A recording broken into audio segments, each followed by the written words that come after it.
안녕하세요. 저는 쇼핑몰을 운영하고 있는 20대 후반의 여자입니다. 지금의 남편과 결혼한 지는 3년 차이고요. 아이는 아직 없습니다. 아이를 안 가지려던 건 아닌데 일에 대한 욕심이 있어서 좀 미루다 보니 벌써 이렇게 되었습니다. 저를 낳아주신 생부는 제가 2살이 되던 무렵 돈 벌어온다는 말만 남기고 집을 나갔다고 들었습니다. 졸지에 혼자가 돼버린 제 어머니께서는 돈이 되는 일이면 더러운 일, 굳은 일 가리지 않고 닥치는 대로 하며 저를 키우셨다고 해요. 당신 역시 보육원에서 자랐기에 딸만큼은 그곳에 보내고 싶지 않았다고 훗날 말씀해 주셨습니다. 비록 여유롭게 배불리 먹고 자라지는 못했지만 어머니께서는 저에게 듣는 보약을 많이 지어주셨어요. 늘 칭찬해 주시고 저는 할 수 있다 응원해 주시고 그래서 오늘 지금의 자리까지 올 수 있었던 것 같아요. 사실 저는 공부보다는 하루 빨리 돈을 벌고 싶었습니다. 그래서 어머니에게 힘이 되어 드리고 싶었거든요. 그래서 고등학교를 졸업하기가 무섭게 사회생활을 시작했습니다. 어머니는 그런 제가 당신이 무능력해서 그런 건 아닌지 늘 걱정하시고 미안해 하셨어요. 하지만 저는 애시당초 공부에 흥미도 없었기 때문에 돈 낭비, 시간 낭비를 하고 싶지 않을 뿐이었네요. 처음 1년 정도는 별의 별 아르바이트를 다 해봤던 것 같아요. 제가 정확히 뭘 잘할 수 있을지 감이 오질 않았거든요. 그러다 적성이라고 느꼈던 게 장사더라고요. 특히 옷가게에서 일하는 동안 제가 코디해놓은 대로 사람들이 달라고 하는 걸 몇 번 보면서 내가 잘한다는 생각이 들었거든요. 생각해보면 10대 때 비록 비싼 옷은 사입지 못했지만 그래도 늘 친구들한테 옷 잘 입는다는 소리를 듣고 살았거든요. 그래서 옷을 떼다 팔아봐야겠다는 결심을 하게 되었습니다.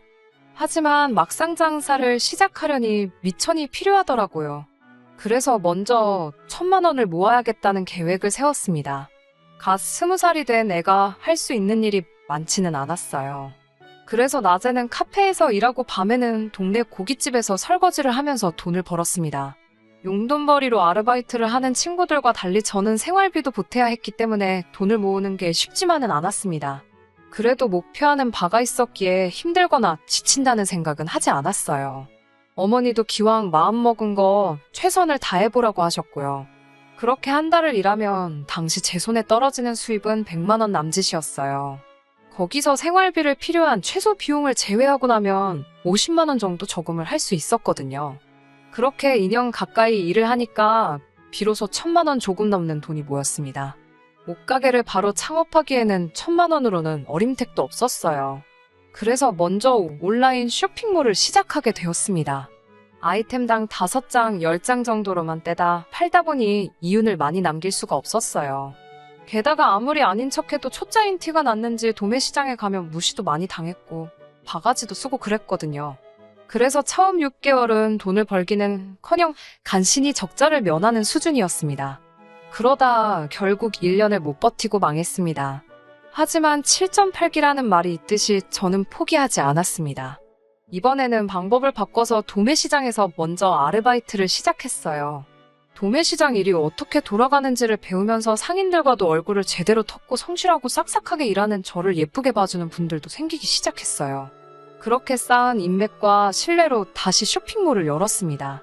처음에 실수했던 부분도 보완해가면서 하니까 이번엔 조금씩 이윤이 나더라고요. 그때 제 나이가 24살이었습니다. 그리고 그때 지금의 남편도 만났고요. 남편은 당시 도매시장 근처에서 분식집을 하고 있었어요.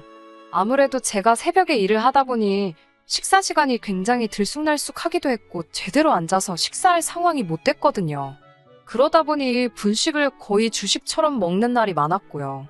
남편은 낮에는 알바생을 썼지만 밤에는 안전 문제도 있고 해서 자기가 직접 나온다고 했어요. 우리는 나이대도 비슷했기 때문에 금세 편하게 말을 놓고 친구처럼 지내기 시작했습니다. 그러다 제 일이 어느 정도 자리를 잡아갈 무렵 저에게 정식으로 만나보지 않겠냐고 하더라고요. 사실 20대의 절반을 오로지 돈을 벌겠다는 목적만 가지고 달려오다 보니 지쳐있기도 했었거든요. 그래서 남편과 사귀면서 조금 평범한 20대의 생활을 누려보고 싶었던 것 같아요. 그렇게 저희는 사귀게 되었습니다. 가끔 영화도 보고 교외 지역으로 드라이브를 가긴 했지만 크게 달라진 건 없었어요. 둘 다 당장 먹고 사는 일이 바빴기 때문에요. 그렇게 2년 정도 만났을 무렵 남편이 저에게 한 집에 살면 그래도 더 자주 볼 수 있지 않겠냐며 애둘러서 결혼하자고 말하더라고요. 저는 그의 쑥스러운 고백이 좋았고 그렇게 결혼하기로 했습니다. 친정 어머니에게 결혼 상대가 생겼다고 하자 어머니는 이제 자기는 정말 할 도리를 다한 것 같다면서 너무 기쁘다고 행복하다고 하셨어요. 당시 제 사업도 제법 자리를 잡아가고 있었거든요. 비로소 어머니에게 자랑스러운 딸이 된 것 같았고 앞으로 더 잘 사는 모습을 보여드리겠다고 몇 번이고 스스로 다짐했던 기억이 지금도 나네요. 결혼 이야기가 나오면서 자연스레 남편의 상황을 파악하게 되었습니다. 남편에게는 혼자이신 시어머니와 남편보다 2살 어린 신우가 있었습니다. 시아버지는 남편이 10대였을 때 지병으로 돌아가셨다고 들었어요. 시어머니는 현재 따로 하시는 일은 없고 소유하신 작은 상가에서 한 달에 나오는 150만 원의 수입으로 생활을 하신다고 했고요. 신우는 저와는 1살 차이였는데 따로 일은 하지 않고 시어머니에게 용돈 받아 쓰고 가끔 남편이 주기도 하고 그런다더라고요. 지금 셋이서 작은 아파트에 살고 있는데 그 아파트는 전세라고 했습니다. 결혼해도 시댁에 따로 경제적 도움은 주지 않아도 된다고 남편이 호언장담을 했습니다. 저 또한 친정 어머니는 내 힘으로 챙길 테니 당신은 신경 쓰지 않아도 된다고 했고요. 그래도 사실 부부 사이에 어떻게 칼로 무자르듯 당신 어머니 내 어머니 선을 그을 수 있겠나 싶었습니다. 상황에 따라 맞춰가며 사는 거지라고 생각했고요. 그런데 그건 저 혼자만의 생각이었나 봅니다. 결혼을 하고 나서도 사실 신혼을 즐길 새가 없었습니다. 쇼핑몰이 자리를 잡기 시작했을 무렵 큰 사고가 있었기 때문이에요. 2주 동안 2,000장 이상 판매된 청바지가 물빠짐이 심하다며 고객들로부터 항해 전화가 쏟아졌어요. 분명히 샘플을 받았을 땐 아무렇지 않았는데 이해할 수가 없었어요. 하지만 공장에 가서 상황을 살피다가 공정 중 빠진 부분이 있다는 걸 알아냈습니다. 공장 쪽에서는 자기들의 실수라는 걸 인정하면서도 어쩌지를 못하더군요. 손님들은 환불해달라고 난리였고 공장도 작은 공장이라서 제가 결제대금을 주지 않으면 도산할 판이었죠. 저는 손님과의 신의도 중요했고 공장 식구들도 모른 척 할 수가 없어서 결국 제가 손해를 다 끌어안고 가기로 했습니다. 그때 손해본 금액은 상상할 수 없을 만큼 컸고요. 당장 쇼핑몰이 망해도 이상할 게 없는 상황이었습니다. 저는 결국 남편에게 정말 미안한데 조금만 도와줄 수 없겠냐고 2천만 원이라도 도와주면 급한 불은 끌 수 있다고 빌듯이 부탁했어요. 마침 그때 남편 친구가 빌려갔다가 갚은 여유 자금이 있다는 걸 알고 있었거든요. 그런데 남편이 우리 돈으로 서로 부담 주지 않기로 하지 않았냐면서 아무리 부부 사이여도 돈 문제로 저와 얽히고 싶지는 않다고 미안하다며 거절을 했어요. 약속을 했던 것도 기억하고 있었고 남편의 입장도 이해는 했지만 그래도 서운한 마음이 컸습니다.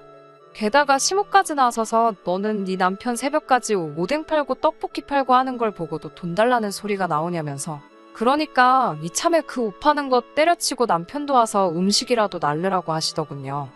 능력이 없고 못 배웠으면 몸으로 때우는 게 제일 편한 일 아니겠냐며 비록 공장의 실수로 큰일이 나게 되었지만 여태까지 제가 혼자 발로 뛰어가며 이룩한 제 사업을 낮잡아 보듯이 말하면서 말이에요.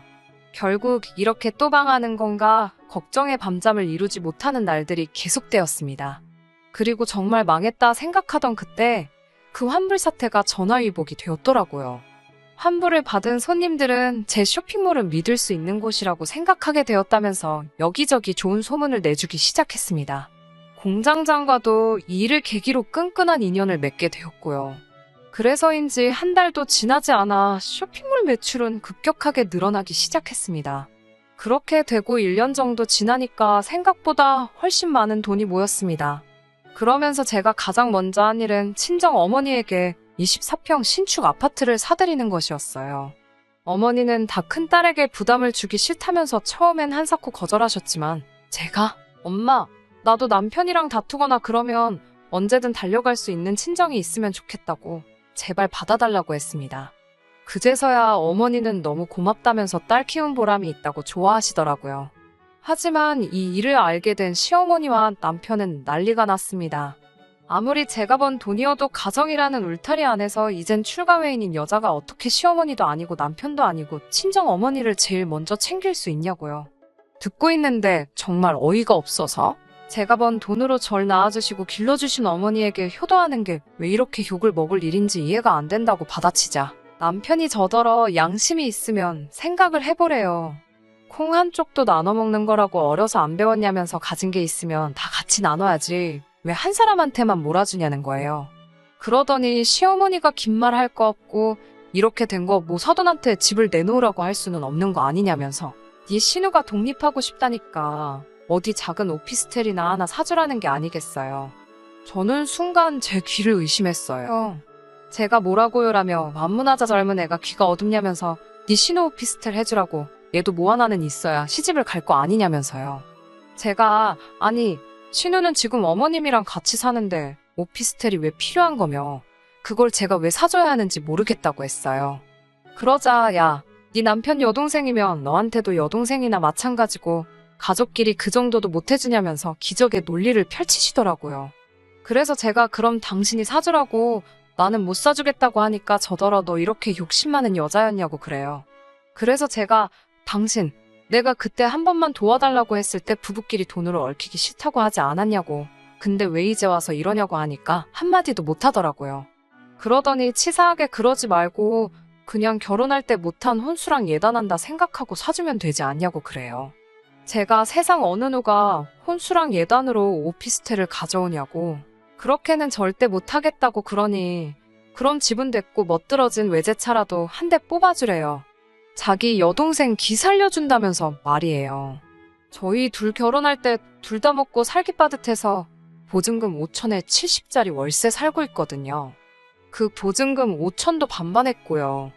돈이 벌리는데도 이사를 안 갔던 이유는 제가 어려서부터 월세와 전세를 전전하다 보니 이사에는 이골이 난 상태였어요. 그래서 사실 올해나 내년에 적당한 30평대 아파트가 있으면 대출을 조금 끼더라도 자가로 사서 이사를 하려고 했거든요. 그때 남편 분식집도 정리하게 하고 저랑 같이 일하자고 하려고 했고요. 그런데 남편과 시모 그리고 신우는 제 이런 속마음도 모르고 제가 돈 얼마 벌었다고 당장 이거 내놔라 저거 내놔라 저를 뜯어먹을 궁리로 아주 난리더군요. 그제서야 이 사람들이 나를 호구로 보고 있다는 생각이 들었어요. 제가 막말로 남 좋은 일 시키려고 이렇게 죽기 살기로 열심히 살아온 게 아닌데 왜 이렇게 부당한 대우를 당해야 하는지 싶었고 그런 생각이 들기 시작하니까 가슴에서 분노가 걷잡을 수 없이 일었습니다. 저는 남편에게 그럼 그냥 헤어지자고 했어요. 내가 네 여동생 오피스텔 해주려고 이렇게 악으로 깡으로 버티면서 여기까지 온 줄 아냐고요.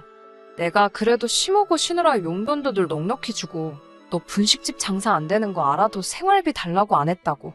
그런데 이제는 뭐 집을 사라 차를 사라 너 정말 미친 거 아니냐고 막 퍼부었습니다. 그리고는 남편에게 나는 이제 니한테 호구 잡혀서는 안 살 거니까 분식집 장사 열심히 하면서 살려고 했어요. 그제서야 남편이 아차 싶었는지 자기가 시모한테 이야기해서 사과시킬 거고 만약에 저한테 다시 힘든 일이 생기면 그때는 예전 같지 않을 거라며 제발 다시 한번 기회를 달라고 하더군요. 하지만 더 이상 제 귀에 그 사람이 떠드는 소리는 사람 소리로 안 들리더라고요. 그리고 저는 그날부로 그 월세방에서 나와 엄마 집에 있으면서 계속해서 사업에 몰두하고 있습니다. 얼마 전에는 기업으로부터 백화점에 입점시키고 싶다는 제안도 받았고요. 사실 시간이 없다는 이유와 혹시 모를 청약주택을 이유로 혼인신고도 아이도 미뤄왔던 게 이번에도 전화위복이 되어 쉽게 헤어질 수 있었어요. 물론 여전히 연락은 오지만 제가 철저히 무시하고 있습니다. 알고 지내는 도매 사장님들 말씀으로는 분식집이 망하기 일보 직전이라고 하더라고요. 코로나가 터지면서 관광객도 줄고 중국 상인들 발길이 뚝 끊긴 것도 한몫한 것 같다면서요.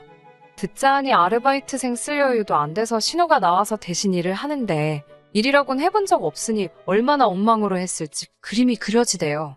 그렇지만 이젠 다 저랑은 상관없는 일 아니겠어요. 그리고 얼마 전에서 사업을 하면서 알게 된 지인으로부터 금융계에서 일하는 전문직 남자도 소개받았습니다. 아직은 서로 알아가는 중이지만 왠지 느낌이 좋네요. 당장 다시 결혼을 하고 싶은 생각은 없어요. 단지 20대가 끝나기 전 다시 한번 봄같이 따뜻한 사랑을 해보고 싶기는 해요. 다사다난했던 20대의 복잡한 끈들이 어서 빨리 정리가 되어 30대에는 안정적인 생활을 할 수 있기를 스스로 기도해봅니다. 끝까지 들어주셔서 감사합니다. 오늘의 사연은 여기까지입니다. 구독과 좋아요, 알람 설정 부탁드리고 더 좋은 사연으로 다시 찾아뵙겠습니다.